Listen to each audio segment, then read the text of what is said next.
desert remembers. Its sands, shifting and endless, cradle the echoes of kingdoms long buried and rulers whose dreams turned to dust. Among those whispers, one name rises like a mirage: Zenobia, Queen of Palmyra. She was the Lioness of the East, a woman who defied the might of Rome, whose ambition burned brighter than the unrelenting sun.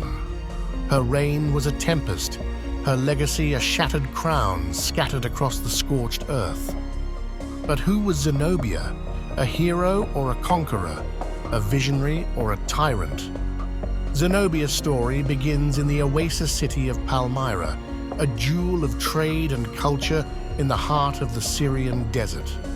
Born around 240 AD, she was a child of two worlds, her lineage tracing roots to the Bedouins and, as she claimed, to Cleopatra herself. The desert taught her resilience, its shifting sands mirroring her adaptability, its harshness hardening her resolve. As queen, Zenobia inherited a kingdom poised between empires. Her husband, Odenathus, ruled Palmyra as a client king of Rome, holding the peace between the East and West. But the Lioness was not content to lie in the shadows. Instead, she sought to expand her domain, forging an empire that would rival the mightiest powers of her age. Zenobia's campaigns were swift and brutal. Her armies swept across the east, claiming lands that had long bowed to Rome.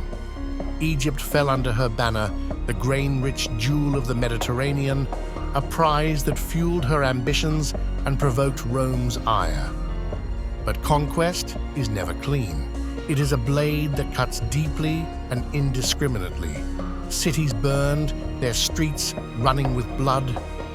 The Roman Empire, sprawling and strained, could not ignore her defiance. Emperor Aurelian, a man as relentless as Zenobia herself, marched eastward to reclaim what was his. Zenobia, a woman who had challenged the might of Rome, now faced the full force of its wrath. The Battle of Emesa in 272 AD was the turning point. Aurelian's legions clashed with Zenobia's forces in a brutal struggle, the desert air thick with the screams of the dying and the clash of steel. Zenobia's army, outnumbered and outmaneuvered, faltered under the weight of Rome's discipline. Her dreams of empire crumbled like sandcastles before the tide.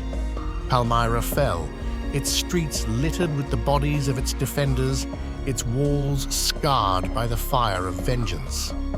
Did Zenobia feel the weight of her people's suffering, or did her pride blind her to the cost of her ambition? Captured and bound, Zenobia was paraded through the streets of Rome, a trophy of Aurelian's triumph. The queen, who had once defied the greatest empire in the world, was now a symbol of its might. Chains adorned her wrists, a cruel mimicry of the gold she once wore.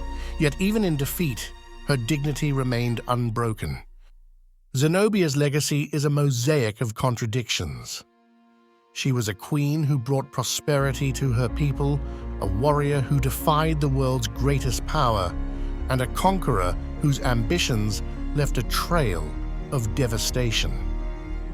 Her story forces us to ask uncomfortable questions. How do we judge those who wield power, who shape history with blood and fire?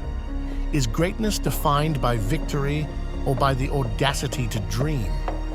The desert remembers Zenobia, her name carried on the winds that sweep through Palmyra's ruins. Her story is not one of black and white, but of shifting hues, as complex and unyielding as the woman herself. And as we look upon the sands that once bore her empire, we are left with a question as haunting as the whispers of the wind. Was Zenobia a lioness of vision or a shadow of destruction? We hope you enjoyed the video. Let us know in the comments what historical figures you'd like us to profile next. And don't forget to subscribe to the channel if you'd like to see more videos like these.